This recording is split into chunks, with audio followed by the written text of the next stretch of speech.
İmanın şakasının bir işi. Peygamberimiz aydıptır. Menin neler deyiptir. Men ümmetimin gowa adamlarından neler deyiptir. Men halayan adamlardan neler deyiptir. Bir adam özünden ulukana hormat koymasa, özünden kiçiğe rahmetmese, o iyiliğin içindeki alim adama da ihtiram koymasa, men ümmetimin gowayan adamlardan değer şol adamlar deyiptir. İmanın şakasının biri hiwolman öz öyünde hili, ini, ata, oğulgı ihtiram yürüymella. İmanın şakasının bir şey.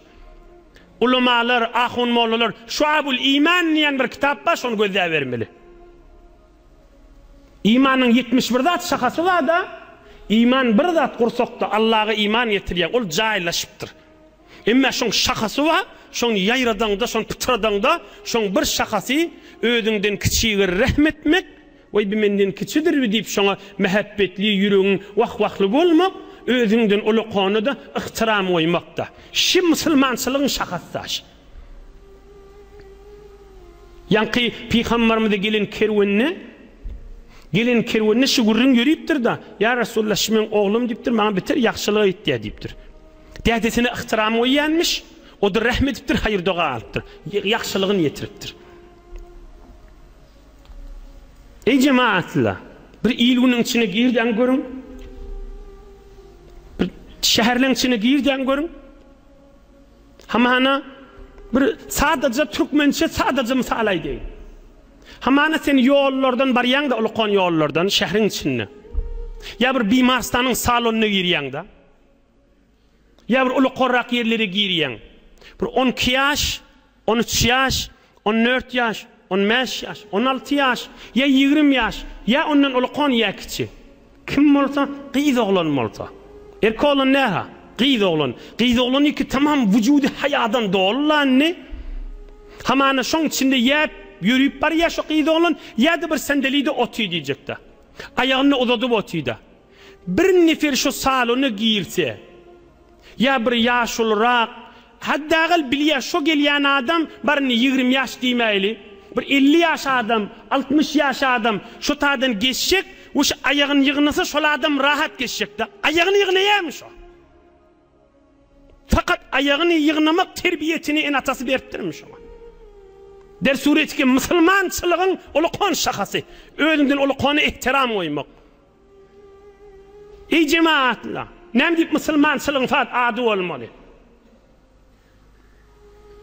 Ne deyip fakat yönü ad kalmalı? İhtiram diyen zat, ulu milletin ağzına bağdat, fakat bir ayağın yığınasa olacak da şuna. Yine diyen, ey cemaat, silamak, imanın bir şakalarının biri de. Hemmenizde hevre qow düşünüyensiniz, adamdan yüreğini ağırtyan zat da şu. Narahat boluyor şuna hemmek işte. Fakat ayağın çekamalı ha. Ol turmak, cay vermek ya bir zat, yani şun terbiyetine ya beriliptir ya berilmendir, hiç kime ihtiram koymallah'den da.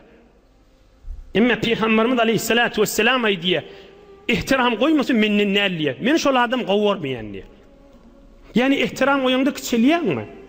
Yani şu qiyda olan hamana da ayağını çekse hevre kiçiler mi? Ne ayağını çekyen deyilecek mi? İnsanlığın hakıl köfelerin zamanına, alım ötüşün zamanına, insaniyet, buzurguvari, ululuk, adamlar yeriden gözlemeli. İmanın içinde baki işidatlar.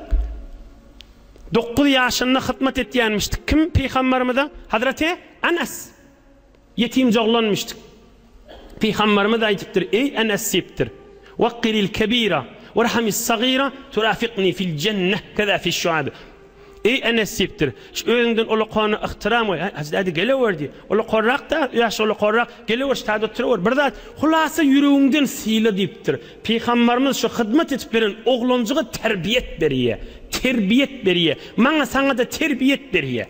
Bizim oğlanın şoğunda da terbiyet beriye hak Resulullah. Derman sözleri veren. Ey Enes diptir. Özüňden ulyga ihtiram goý, özüňden kiçige rahmet diptir. Cennetde men menen bilejek bolarsyň şeýsin diptir. Cennetde men hemsahyam bolarsyň dipdir. Cennetde men menen piyada otak-butak gadamzany edersiň, otak-butak ýürüýärsiň, baham ýürüşersiň dipdir. Yani sen şu ihtiram goýmaň, şu silamaň, rahmetmeň sebep bolýan men menen bile cennetde käde gelersiň dipdir. Näjire ýürüýmeli şu gurrun ilgünne. Ey cemaatla, ey musulmanlar, hamana 3000 nefer bolup otysýyla, 3000 neferin gurrunu däl ki. Kaşy gurrun şu mahal agallam dünýä boýunça togalak ýerde ýaşaýarlar diýmeli. Agallam her kim Allah'a imany bar bolsa şu gurrunlar eşitip beren bolsa da. Agallam bir hak Rasulullah imany bar, ayalu erkek adamlar, yaşaç oğlan gyzlar hemme kişi mahal şu gurrunu kulak asyp durup Rasulullah näme diýe, din näme diýe, insan we insaniyet, ululuk, hormat, silah, rahm näme diýerligini eşitseydi da. Oha minni idinäme şu gurrun, hop sen diýäň da, ay bizatla galy diýäň da, ey hacı däde, ey olqan gelleje. Ey hacı däde, ey olqan gelleje. Ey olqan adam, ey jawan dost, bilýärmišiň zereri ýerek bar ýa. Aýagyny ýygnanak da, näme diýip aýagym ýygnamalýada, oham şu işte gelin bolany ärini de şeýtýärdi. Yani näme diýär?